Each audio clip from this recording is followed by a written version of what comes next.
안녕하십니까. 하이구조 권용근입니다. 저번 시간까지 철근 콘크리트 구조의 철근의 일반상에 대해서 저희가 살펴보았고요. 그 위에 철근의 정착 및 이음에 대해서 살펴보았습니다. 그래서 이번 시간부터는 본격적으로 철근 콘크리트 구조 부재의 배근 상태를 상세히 알아보도록 하겠습니다. 그래서 오늘은 먼저 첫 번째 부재 배근 상세에서 슬라브 배근에 대해서 살펴보도록 하겠습니다. 수업 내용으로는 먼저 슬라브 배근의 일반 사항을 한번 살펴보도록 하고요. 두 번째 일방향 슬라브, 원웨이 슬라브라고 하죠. 그 배근 상태를 살펴보도록 하겠습니다. 그 다음에 보가 있는 이방향 슬라브, 투웨이 슬라브라고 하는데 그거의 배근 상태를 살펴보도록 하고요. 그 다음에 네 번째는 보가 없는 이방향 슬라브, 투웨이 슬라브 배근을 살펴보도록 하겠습니다. 보가 없는 이방향 슬라브를 우리는 무량판 슬라브라고 합니다. 다섯 번째로 슬라브의 계급부 배근 상세, 여섯 번째로 슬라브 단차 배근 상세, 그리고 마지막으로 실무에서 사용하는 슬라브 배근 사례를 살펴보도록 하겠습니다. 먼저 슬라브 배근의 일반 사항 중에서 철근 콘크리트 슬라브의 종류를 살펴보겠습니다. 철근 콘크리트 슬라브의 종류는 예전 강좌에서 잠깐 살펴보았던 내용인데요. 먼저 일방향 슬라브가 있습니다. 일방향 슬라브. 첫 번째 그림은 이 기둥이고요. 까맣게 칠해진 부분이 기둥이고, 기둥을 기준으로 한 변에만 볼을 보내고 슬라브를 이 양쪽에 있는 보에 지지하는 형태를 띈 일방향 슬라브입니다. 그리고 두 번째 그림은 이것도 일방향 슬라브인데요. 이거는 기둥을 중심으로 큰 보라는 거더를 설치를 하고요. 사방으로 설치를 하고 그 사이에 작은 보, 빔이라는 것을 설치를 해서 슬라브를 좀 짧은 패널로 나눈 거죠. 나누고 그 슬라브 이 판넬이 여기서는 여기 단변 길이라고 하죠. 여기서부터 요 짧은 변의 그 패널의 길이, 단변 길이, 그 다음에 긴 패널의 길이를 장변 길이라고 하는데, 단변 길이보다 장변 길이가 두 배를 초과하는, 그렇죠? 두 배를 초과하는 패널을 가진 슬라브를 우리는 일방향 슬라브라고 해서, 일방향 슬라브는 슬라브에 떨어지는 하중을 대부분 단변 방향 쪽으로 전달하는 슬라브를 구성하고 있습니다. 그 다음에 세 번째 그림은 이제 보가 있는 이방향 슬라브인데, 여기도 마찬가지로 기둥을 중심으로 큰 거더가 설치되어 있고요. 그 다음에 중간에는 빔이 없죠. 왼쪽 그림과 같이 빔이 없어요. 빔이 없어서 큰 판의 슬라브를 구획하는, 그래서 이 슬라브도 결국 사변의 큰 보에 지지되는 슬라브가 되겠죠. 이거를 이방향 슬라브. 근데 왜 이방향이라고 하냐? 왼쪽에 설명했듯이 단변 길이 대 장변 길이의 비가 두 배를 초과하지 않는 슬라브를 우리는 이방향 슬라브라고 합니다. 그래서 세 번째 그림과 같이 이방향 슬라브는 두 방향으로, 그렇죠? 그림에서는 좌우 방향과 상하 방향으로 힘을 분산시키면서 힘을 전달시키는 슬라브를 우리는 이방향 슬라브라고 합니다.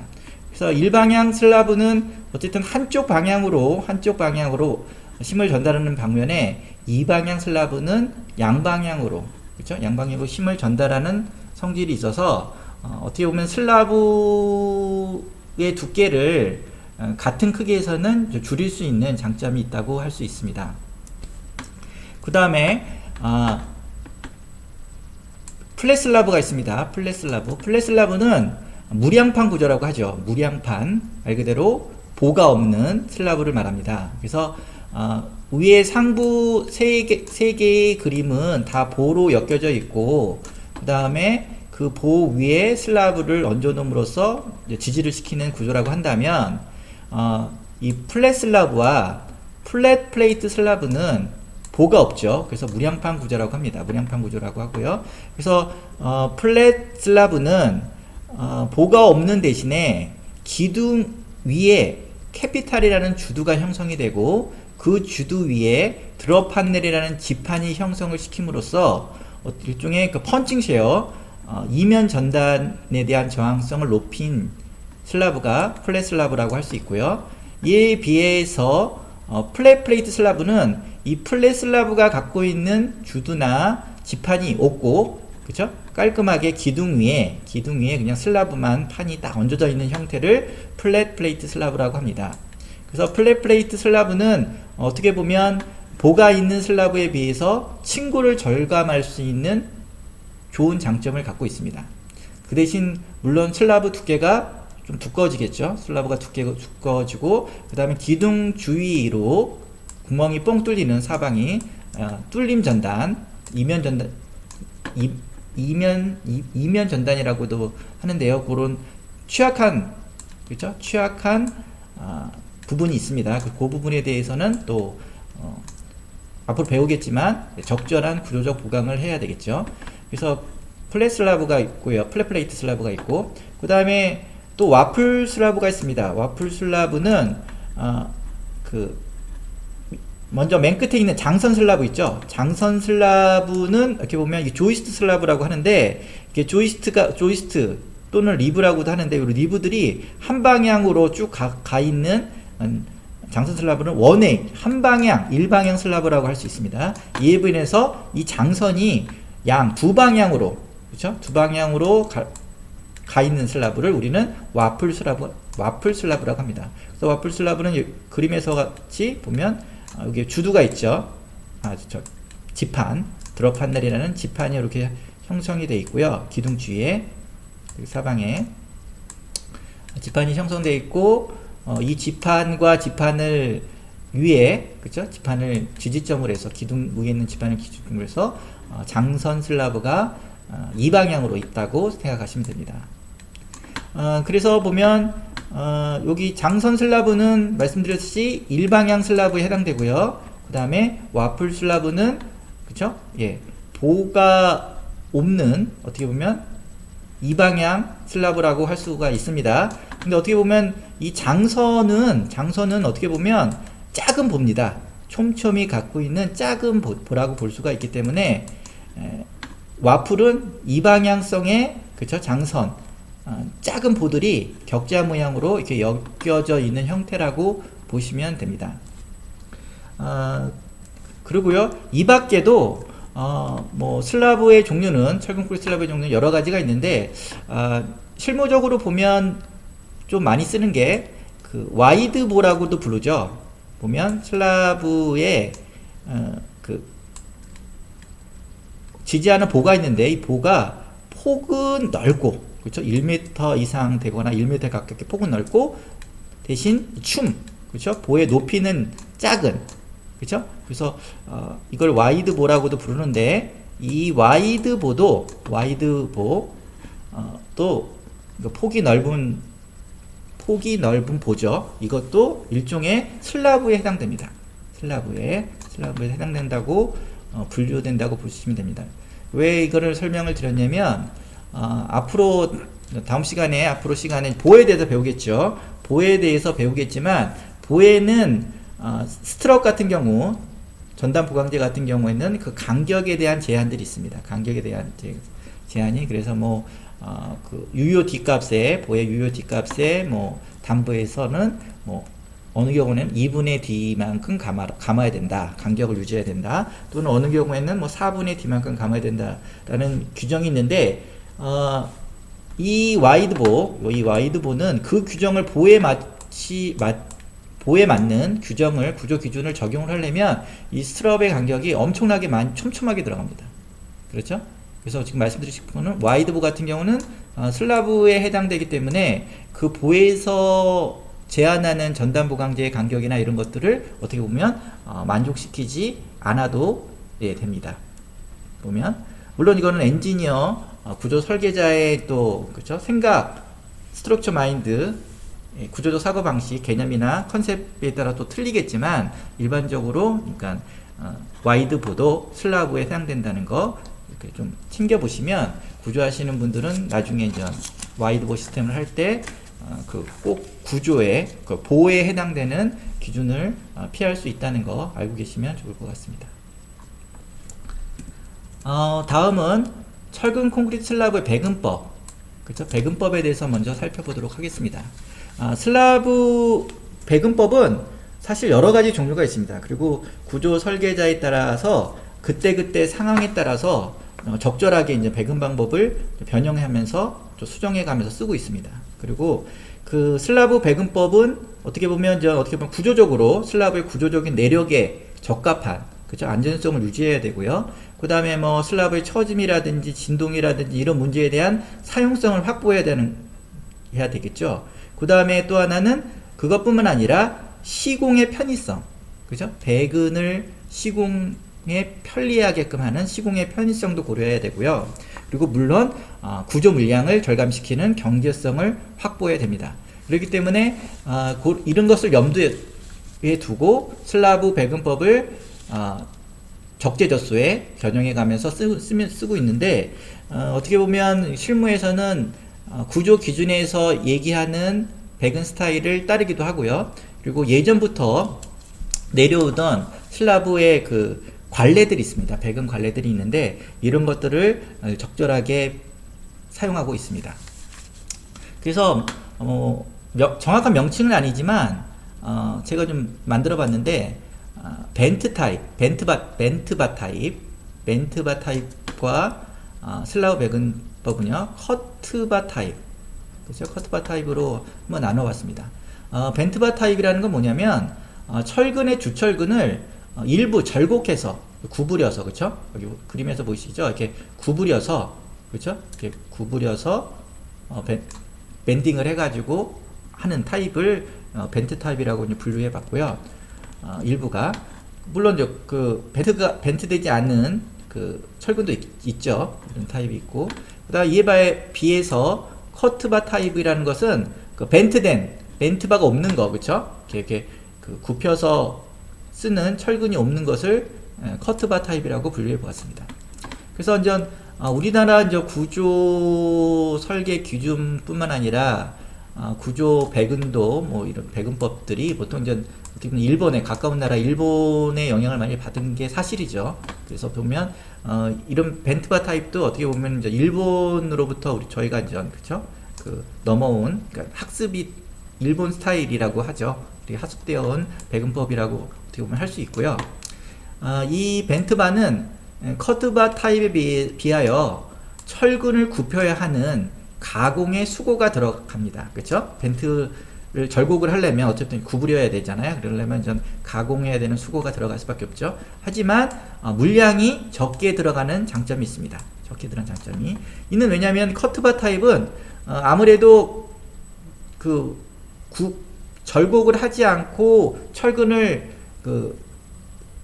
이어서 써야 되기 때문에, 그렇죠? 이음을 할 수밖에 없습니다. 그래서 이음 길이가 이음을 할 수밖에 없고 이음 길이가 나와야 될 수밖에 없기 때문에 이음 길이 때문에 물량이 많이 들어갑니다.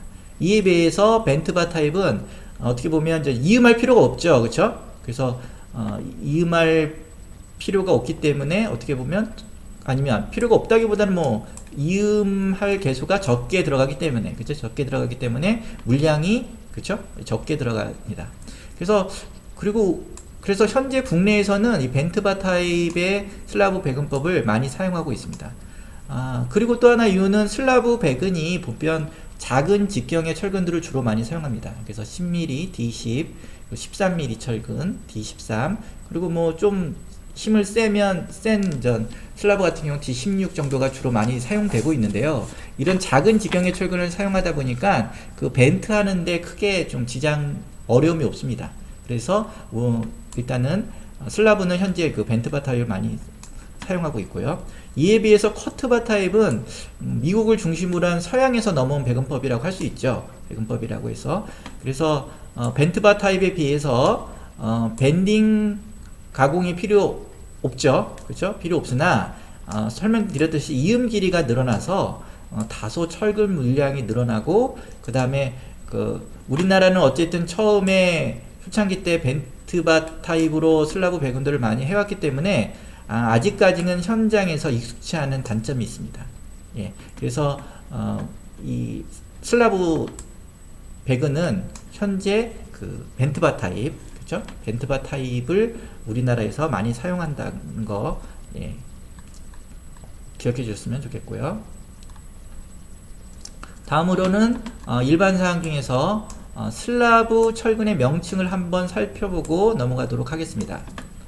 슬라브 철근은 주근이라는 게 있고요. 그 다음에 배력근, 그 다음에 보조근이라는 게 있습니다. 일단 주근, 그죠?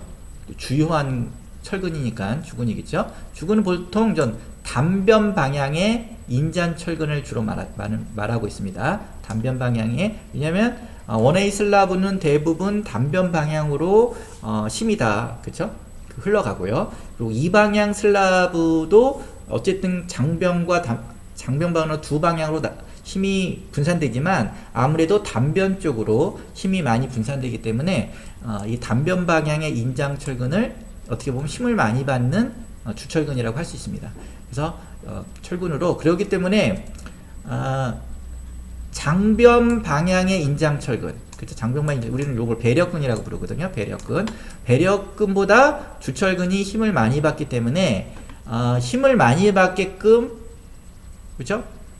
효율적으로 배근하기 위해서 이 주근은 배력근보다 바깥쪽인 슬라브 표면 가까이 배근을 하여야 합니다. 배근을 해서 가능한 유효춤을 크게 해야지, 그쵸? 해야지 주근으로서 효율적인 역할을 합니다.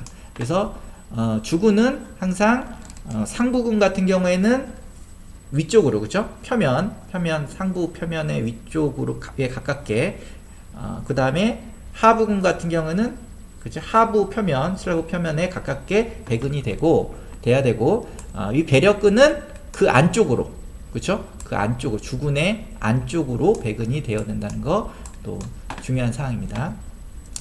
그 다음에 보조근이라는 것은 간혹 이제 배력근과 혼동돼서 많이 쓰이기도 합니다. 사실은. 근데 이제 배력근은 굳이 이제 배력근과 보조근을 구분을 해본다면, 보조근은 주로 이제 인장 철근은 아니고, 그렇죠? 인장 철근은 주요 인장 철근, 힘을 많이 받는 인장 철근이 아닌 경우가 많고요. 그리고 압축부에, 그렇죠? 압축부에 설치되는 철근을 말합니다. 압축부에 설치되거나 또는 건조 수축 온도 철근용으로 쓰는 철근입니다. 건조 수축 온도 철근용 철근으로 많이 사용되는 것이 이제 보조근이라고 부르고요. 그래서 앞으로 배우겠지만 보통 슬라브 단부에서는 보통 슬라브 단부에서는 그 상부근이 그 지지면이 고정이라고 본다면 상부근이 인장철근입니다. 인장철근이라 하부에는, 그렇죠? 어떻게 보면 압축부가 되겠죠. 그런데 그 부분에도 철근을 넣어주고 있는데 이 하부 보조근을 넣어서 복근으로 만들고 있습니다. 보통 슬라브의 단부는 이건 앞으로 배울 겁니다. 근데 중앙부와 같은 경우에는 정모멘트가 걸리기 때문에 슬라브의 하부 철근이 인장철근이죠. 인장철근인데 그 상부에는 그러면 압축부기 때문에 철근을 배근하지 않아도 되죠. 어떻게 보면 역학적으로 보면. 그렇지만 경우에 따라서 하부 인장철근 상부에 상부철근을 배근하는 경우가 있습니다. 그래서 그때 이 상부철근을 보조근이라고 우리는 부를 수 있습니다. 그래서 그것도 앞으로 배우겠지만 슬라브 중앙부 상부철근을 배근하는 경우, 그렇죠? 제가 말씀드렸죠. 원래는 배근하지 않아도 되는데 경우에 따라 배근하는 경우가 있다, 그렇죠? 근데 이런 경우는 주로 보면 중앙부 상부에 인장 응력이 발생할 수 있는 경우에 해당됩니다. 발생할 수 있는, 그쵸? 발생할 수 있는 경우에 예를 들어서 이런 경우에는 첫 번째, 외기에 노출돼서 온도 변화 및 열 응력을 고려해야 하는 지붕층 슬라브. 그죠? 지붕층 슬라브 같은 경우에는 어떻게 보면 그 온도 변화. 그죠? 외계에 어떻게 보면 가깝게 노출되어 있기 때문에 온도 변화에 영향을 많이 받고 이러한 온도 변화로 인해서 여름력이 발생합니다. 그러다 보면 상부철근, 슬라브 중앙부의 상부철근이 인장력이 발생할 수 있습니다.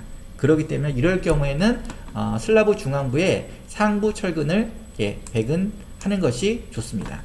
그 다음에 차륜 하중이 작용하는 주차장의 바닥 슬라브.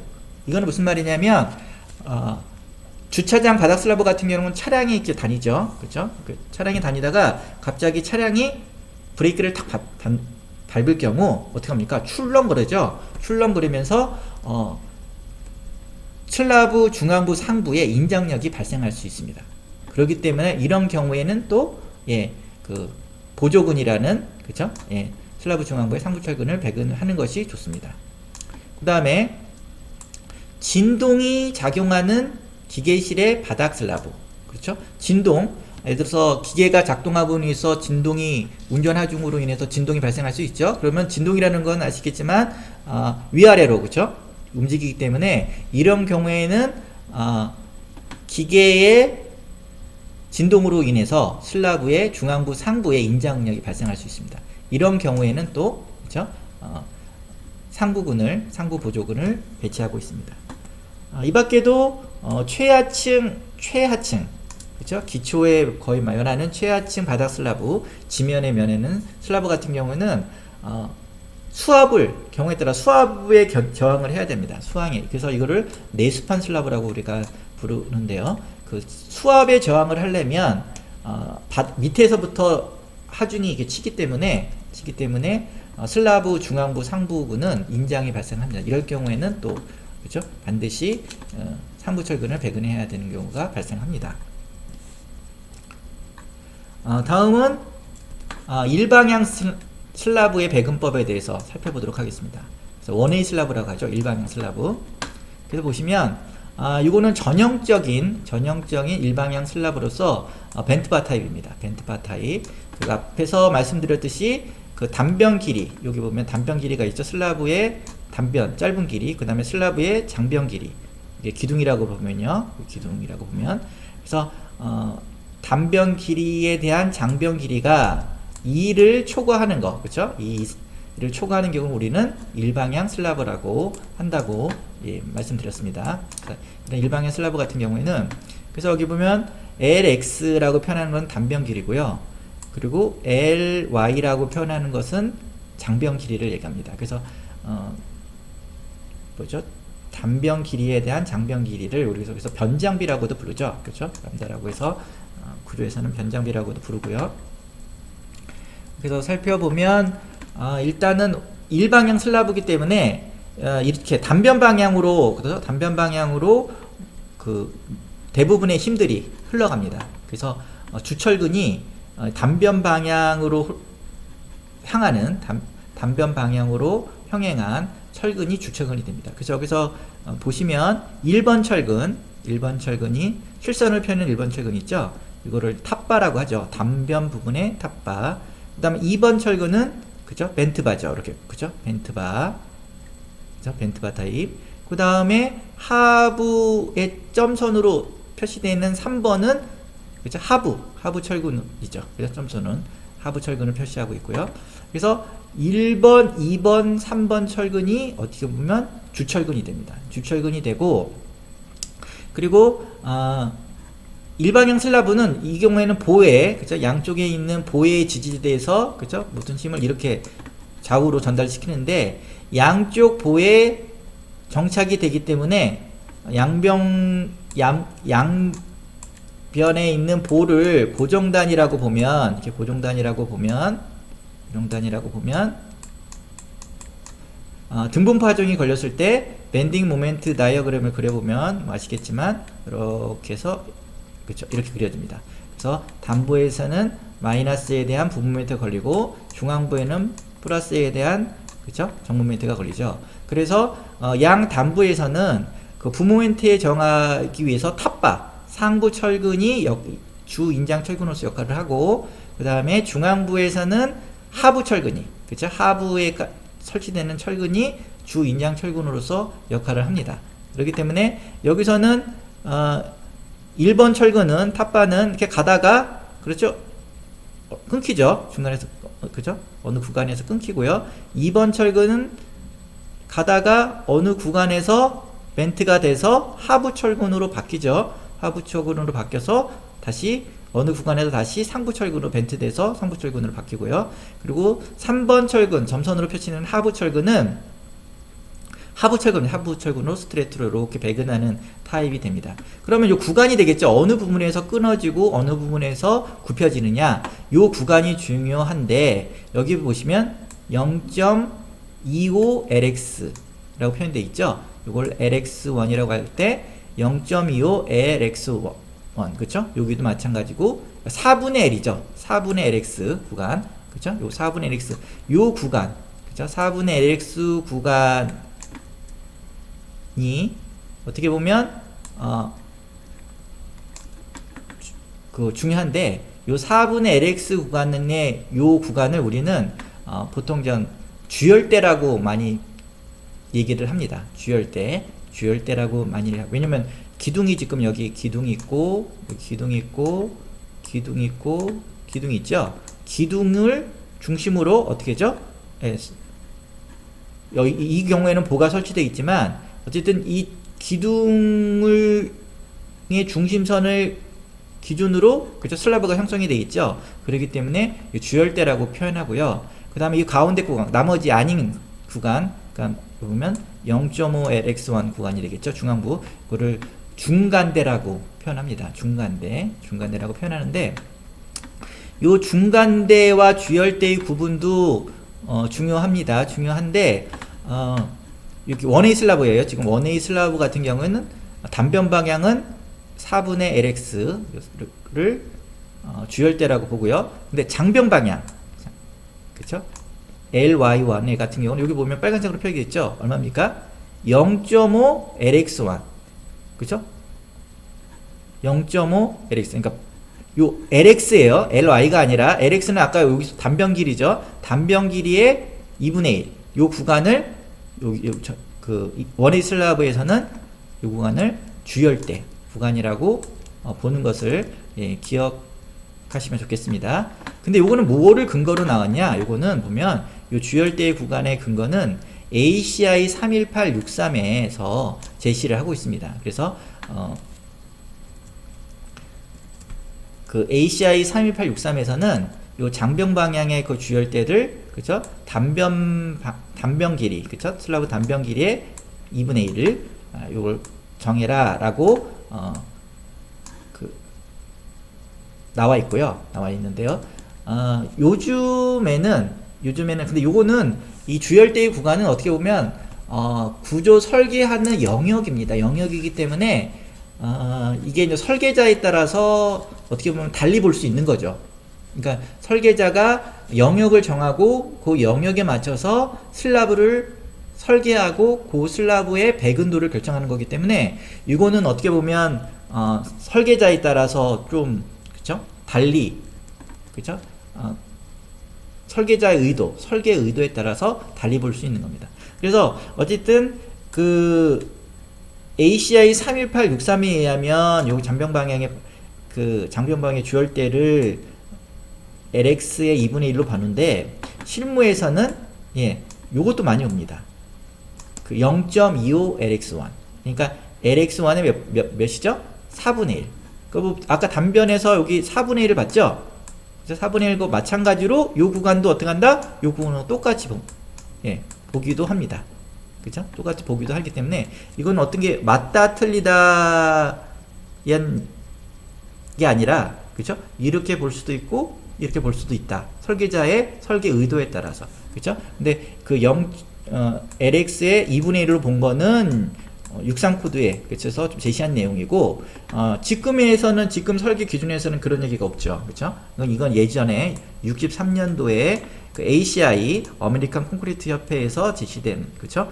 상황이고 지금은 또 옛날 그 허용도 설계법도 있을 당시입니다. 콘크리트에 허용도 설계법이 있을 당시에 그때 이제 제한인 거고 지금은 뭐 강도 설계법으로 넘어왔고 있고요. 그래서 요런 것도 실무에서 많이 쓰고 있다라는 거 예, 기억을 하시면 좋을 것 같습니다. 그래서 보면 여기 보시면 1, 2, 3번이 계속 설명을 드리면 1, 2, 3번이 그 주군이라고 했죠. 그럼 좀 그렇죠? 그럼 좀 중간대 보십시오. 중간대 1, 2, 3번을 보면 그렇죠? 1, 2, 3번은 주군이기 때문에 어떻습니까? 콘크리트 양 표면에 근접해 바깥쪽으로 배근이 돼야 된다는 게 중요한 거죠. 그렇죠? 그래서 그 1번 슬라브는 그렇죠? 이렇게 고정이기 때문에 예를 들어서 보가 있는 경우에는 이렇게 충분히 인장철근 정착을 해야 되겠죠. 그렇죠? 인장철근 정착을 해야 되겠고 그다음에 이렇게 와서 이제 끊어지는 거죠. 끊어지는데 여기 보시면 또 보면 여기 보면 주열대라고 표기된 영역에서 딱 끝나는 게 아니라 어떻게 합니까? 조금 앞으로 나가서 그렇죠? 더 나가 연장이 되죠. 예, 요 연장되는 길이는 구조설계 기준에 의해서 D만큼 그러니까 슬라브의 유효춤만큼 또는 12dB는 철근의 직경이죠. 철근 직경의 12배 중에서 큰 값 이상으로 연장을 해야 된다는 게 구조 기준에 있고요. 뒤에서 또 살펴보겠습니다.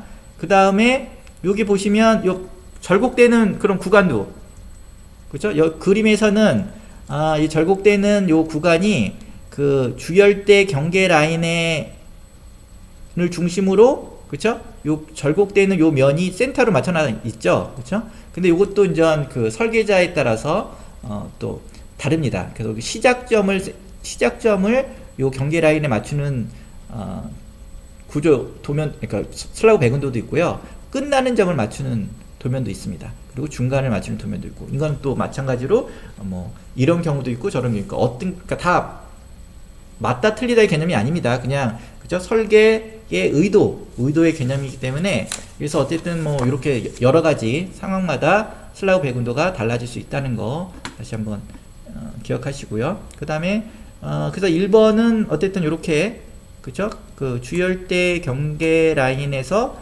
D만큼 또는 12dB만큼 연장돼서 절단돼야 되는 거고요. 그 다음에 2번 철근은 벤트바죠. 이게 벤트바. 여기 벤트가 이렇게 그죠? 여기는 이제 제가 말씀드렸듯이 요 그림에서는 중앙부에 그죠? 벤트의 중앙부를 거기 경계 라인에 맞춘 거죠. 그래서 이렇게 벤트는 돼가지고 중앙부의 중간대에서는 어떻습니까? 중간대에는 그죠? 하부 철근이 되고 그죠? 다시 그 주열대 경계 라인에서는 다시 벤트가 돼서 그쵸? 주열대에서는 다시 상부근으로서 인정철근을 하는 거죠. 그쵸? 이렇게 되고요. 그 다음에 하부 철근도 3번이죠. 3번에 해당되는 하부 철근도 그쵸? 표면에 가까이 그쵸? 이렇게 쭉 스트레이트로 쭉 그쵸? 예, 배근이 됩니다. 그리고 그 직각 방향 그쵸? 그러니까 장변 방향의 배근들은 어떻게 보면 대부분의 원웨이 슬라브는 대부분의 S방향의 주철근이 다 받기 때문에 장변 방향으로는 사실 그쵸? 어떻게 보면 힘을 안 받죠. 그죠? 힘을 안 받는데 그렇다고 배근을 안 하면 균열이 발생합니다. 그치요? 균열이 발생하는데 왜냐하면 콘크리트는 건조 수축으로 인한 균열이 발생을 하고요. 그쵸? 경화되는 과정에서 그 다음에 뭐 온도의 변화에 따른 또 그쵸? 그 균열도 발생하고 그렇기 때문에 철근을 배근을 해줘야 됩니다. 그렇기 때문에 그 철근을 이제 보통 저희가 수축 온도 철근이라고 해서 최소한의 철근들을 그 장방향으로도 그죠? 힘을 어떻게 보면 역학적으로 받지는 않지만 본에 배근을 해줘야 됩니다. 그리고 이런 보조근은 주철근의 안쪽에 그쵸? 안쪽에 배근이 돼야 되고요. 그 다음에 지금은 1, 2, 3번을 봤습니다. 1, 2, 3번을 봤는데 이번엔 4번, 5번을 그 단변 방향으로 한 철근 중에서 중간대로 들어가는 철근들은 일반적으로 배근량이 많습니다. 배근량이 많고 여기에 비해서 여기 주열대에 들어가는 철근의 배근량은 그죠? 이거는 4번, 5번은 스트레이트 배근을 합니다. 그죠? 상부근을 이렇게 쭉 그냥 배근하고요. 그 다음에 하부근도, 그죠? 벤트바가 없죠? 벤트바가 없이 이게 스트레이트 배근을 하는데, 요게 이제 주열대의 단면도입니다. 여기서 보면, 이게 주열대를 끊었을 때, 여기 보면 4번, 5번, 4번, 그죠? 탑바, 그죠? 상부근, 그쵸? 이 온도군보다는 어떻게 합니까? 위에 있죠. 표면에. 그 다음에 그 5번 철근은 하부군. 그쵸? 여기 보면 5번. 그래서 하부군이 이렇게 쭉 이렇게 지나간 형태로 배근이 되고요. 그래서 어쨌든 원웨이 슬라브, 그쵸? 보가 있는 타입이죠. 그쵸? 여기 보시면, 기둥이 있고요. 여기 기둥이 있고, 비금친 부분이 이제 보라고 생각하시면 되고요. 보가 있는 형태에서, 그쵸? 주군인 1, 2, 3번 철근이 메인으로 해서, 그쵸? 설치가 되고, 그 다음에 이 장변 방향은 건조 수축, 그러니까 수축 온도 철근에 대한 최소 철근량을 일단 만족하도록, 그쵸? 배근이 돼야 됩니다. 그리고 또 여기서 살펴볼 것은, 여기서 장변 철근도 6번, 7번, 8번 있죠? 그쵸? 6번, 7번, 8번인데, 아무래도 이와 같은 경우는 보가 있기 때문에, 요 부분, 그쵸? 일방의 슬랍을 하더라도, 요 부분에서는, 어떻게 합니까? 이 보의 구속력 때문에, 어떻게 보면, 부모멘트, 그쵸? 상부 쪽에 인장력이 발생합니다. 이거를 커버시키기 위해서 6번과 7번에 마찬가지로 탑바와 벤트바를 설치를 해서 인장철근으로서 어느 역할을 하게끔 하고요. 그 다음에 이 장변도 보면 중앙부에서는 정모멘트가 발생하기 때문에, 그렇죠? 이렇게 하부 철근을 어느 정도 배근을 해서, 그렇죠? 어느 정도의 균열 제어를 하고 있습니다. 그렇고요. 다음은 일방향 슬라브 중에서, 그죠? 커트바 타입을 잠깐 살펴보도록 하겠습니다. 그러니까 우리나라에서는 잘 쓰지 않는다고 했죠. 현재로는 많이 쓰지는 않는데, 그래도 알고 있어야 되니까. 그리고 이게 이제 ACI 디테일링 매뉴얼에 나와 있는 건데요. 어떻게 보면, 일방향 슬라브는, 한 방향으로, 그쵸? 한 방향으로 지지되는 슬라브이기 때문에, 어떻게 보면 일종의 보입니다. 보기 때문에, 본데, 단위 폭의, 그러니까 1m의 폭의 슬라브 두께에 해당되는, 그쵸? 높이를 가진 보죠. 그쵸? 판보. 그쵸? 판보라고 생각하시면 되기 때문에, 그 커트바 타입은, 어떻게 보면 보배근 타입에 준해서, 그래서 준해서 해야 된다고 이제 ACI 디테일링 매뉴얼에서는 얘기하고 있는데요. 그래서 요거는 뭐, 앞으로 다음에 배울 보배근도에서 또 구체적으로 또 보겠지만, 여기 잠깐 살펴보면요. 어쨌든 여기 지점이 있고요. 그죠? 여기 지점이 있고, 여기 지점이 기둥이등 벽체 등이요. 그렇기 때문에 여기 그 밴딩 모멘트 다이어그램이 어떻게 되죠? 여기 보면 중심부를 기준으로 밴딩 모멘트 다이어그램 부모멘트가 이제 걸리죠. 여기 어떻게 보면 이렇게 모멘트가 이렇게 여기 센터 부분이 이렇게 걸리기 때문에 상부 철근이, 그쵸?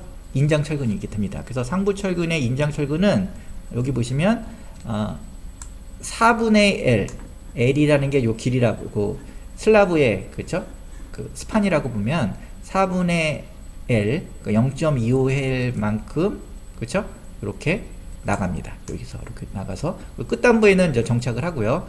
인장철근 정착을 하고, 그래서 상부철근은 이렇게 배근이 된다는 얘기입니다. 그래서 그 다음에 중앙부에서는 여기 센터 있죠? 슬라브 중앙부에서는 정모멘트가 걸리기 때문에 하부 철근이 주철근의 역할을 합니다.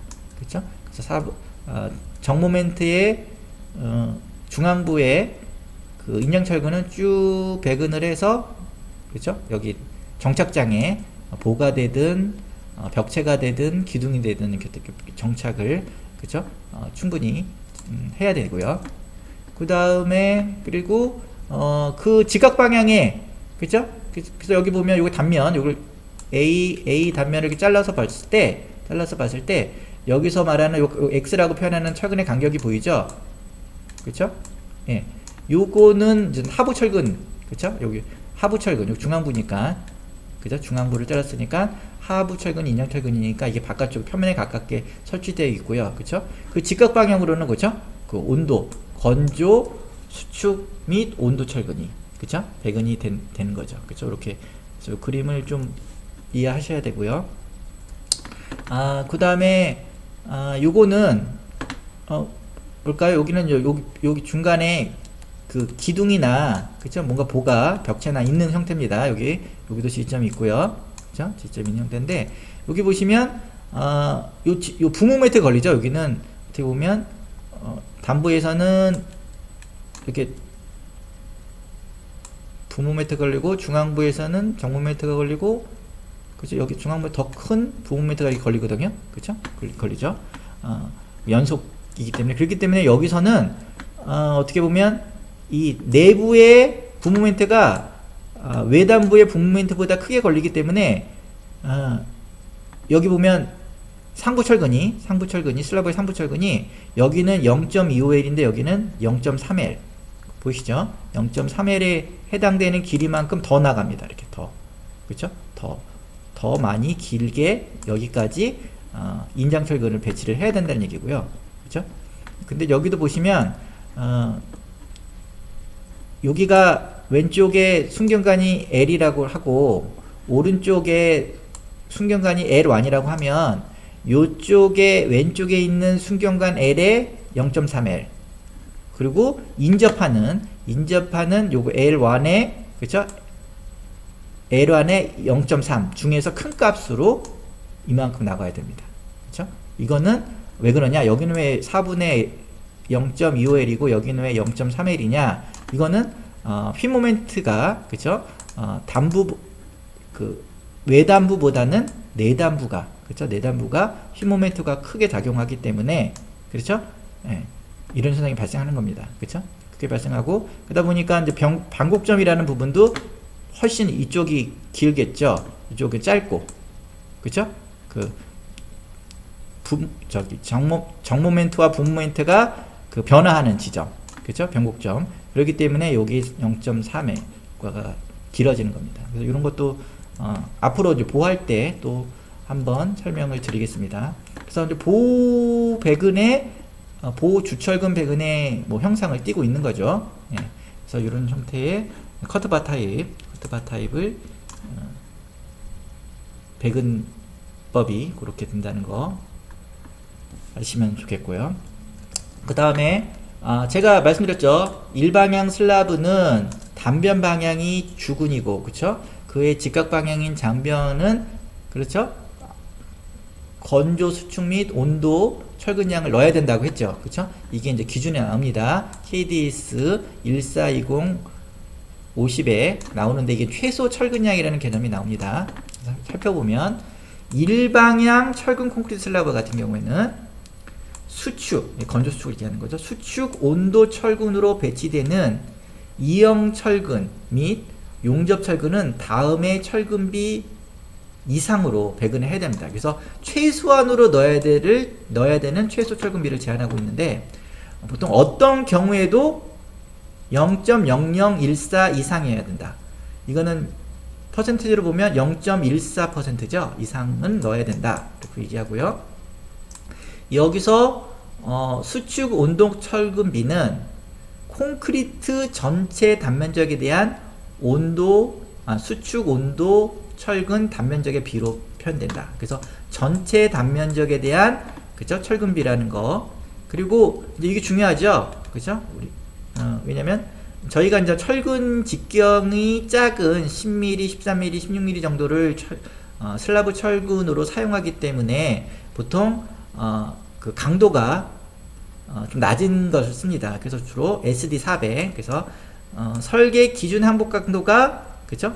400메가파스칼인 철근을 많이 사용하는데 여기 보시면 이하인 이형 철근을 사용한 슬라브는 철근비를 어느 정도 넣어야 된다고 했죠?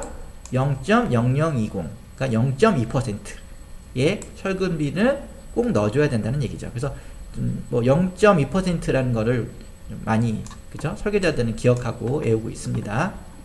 그런데 이제 간혹 슬라브 철근을 SD400을 초과해서 쓰는 경우도 있습니다. 이럴 경우에는 그러면 어느 정도의 철근비를 넣어줘야 되느냐 보시면 설계 기준 항복 강도가 400메가파스칼을 초과하는 이형 철근을 사용한 슬라브는 어떻게 합니까?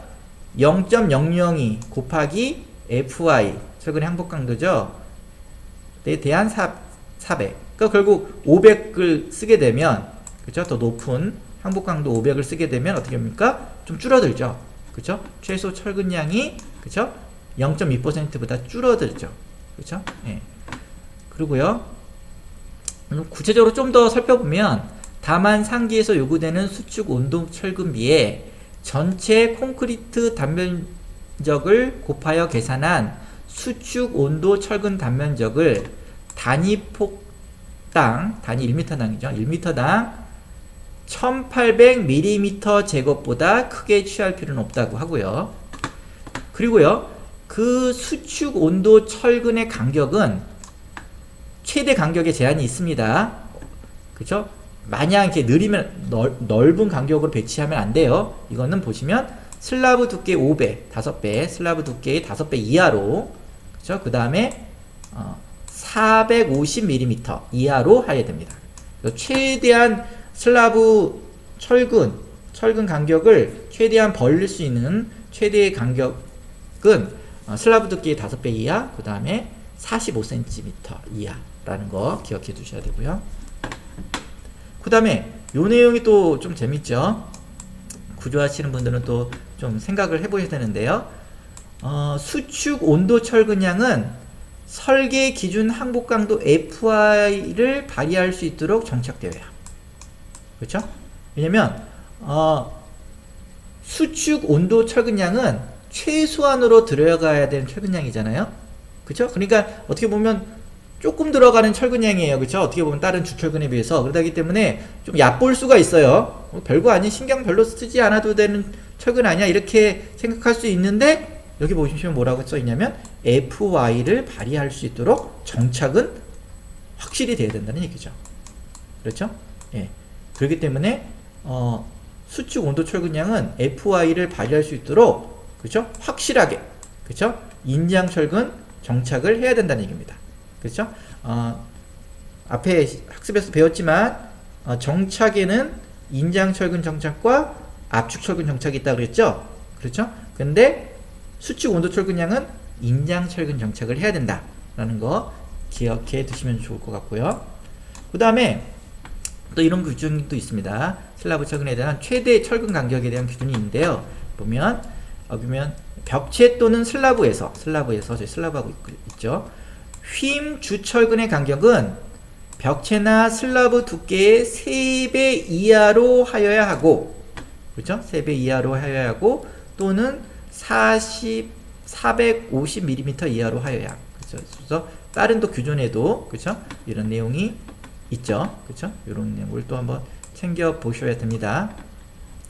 근데 다만 장선 슬라브 있죠?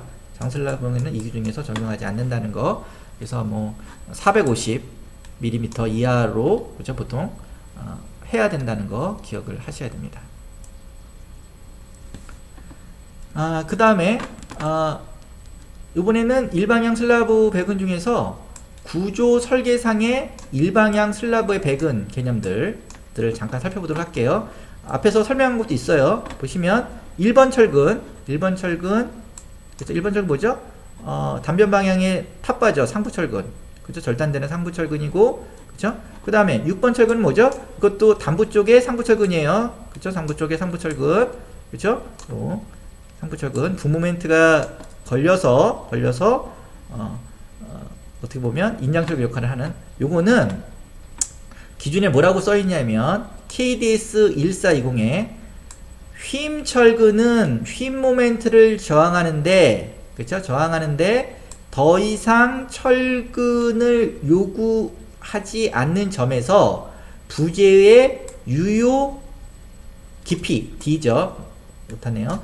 유효 D 또는 철근 직경의 12배 12dB 중 큰 값 이상으로 연장되어야 한다. 그렇죠? 아까 제가 뭐라고 말씀드렸죠? 요 철근도 1번 철근도 그 주열대라고 부르는 경계 라인에서 좀 더 나가야 된다 그랬죠? 얼마큼 나가야 돼요? 유효 깊이 D 또는 철근 직경의 12배 중 큰 값 이상 연장돼야 된다는 게 기준에 나옵니다. 그렇죠? 기준에. 그 다음에요. 그 대신 여기 보시면 단순 경관의 받침부와 캔틸러버의 자유단에서는 이 규정은 적용되지 않는다라고 얘기하고 있고요. 그쵸? 이런 게 있고, 그래서 여기 보면 아까 말씀드렸듯이 여기 D 유효 깊이, 슬라브의 유효 깊이 D 이상 또는 12dB 이상. 그 다음에 여기 6번 철근도 여기 그 원인 슬라브의 그 주열대와 중간대의 경계 라인에서 그죠? D 이상, 12dB 이상 확보해야 된다는 거 예, 기억하셔야 되고요. 그 다음에 또 9번 철근을 좀 살펴볼 필요가 있습니다. 9번 철근은 뭐죠?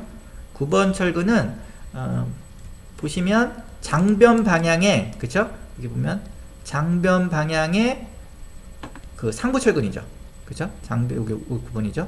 장변 방향에 상부 철근 이렇게 쭉 스트레이트로 배근된다고 했잖아요. 이것도 기준에 있습니다. 무슨 내용이 있냐면 KDS 142070에 그쵸? 요 챕터에 슬라브의 단변 방향 보의 상부에 슬라브 단변 방향 보의 상부에 부모멘트로 인해 발생하는 균열을 방지하기 위하여 슬라브 장변 방향으로 그쵸? 슬라브 상부에 철근을 배치하여야 함 이렇게 써 있거든요. 그쵸? 그래서 이게 9번 철근을 얘기하는 거죠. 그래서 9번 철근도 그쵸? 기준에는 스트레이트로 그쵸? 쭉 배근해야 된다는 내용이 나와 있다는 거 또 기억하면 좋을 것 같고요. 그 다음에 그 주열대 구간에 그 10번 철근 있죠. 10번 철근 그쵸? 요 주열대 구간에 10번 철근도 또 이런 내용이 있습니다. 그 전문 서적들 보면 슬라브의 종국 하중을 높이는 역할을 하며 요 철근은 중앙에서 단부까지 직통 그쵸? 스트레이트로 쭉 직통되도록 배근하는 것이 유리하다. 그래서 이런 10번 철근도 그쵸? 주열대에 있는 하부 철근도 장변방향의 일방향 슬라브 같은 경우는 역할을 하는 거죠. 구조적으로 역할을 하는 거고. 그 다음에 아까 말씀드렸듯이 일방향 슬라브 같은 경우에는 그쵸? 여기 주열대 잔변 반응의 주열대를 어떻게 본다? 그 0.5 LX 그쵸? LX1으로 보는데 요거는 그쵸? ACI 31863에서 그쵸? 적용한 거고 그렇죠? 경우에 따라서 뭐로 본다고 했죠? 여기 단변 방향의 주열대와 같이 보기도 한다. 그래서 그런 내용이 있었습니다. 그리고 요 일방향 슬라브의 이런 그 개념도 뭐 주열대부터 탑바는 D 이상 12dB 나온다. 요거는 이방향 슬라브도 마찬가지입니다. 이방향 슬라브도 마찬가지의 개념을 갖고 있다는 거 참고로 예, 아셔야 되고요.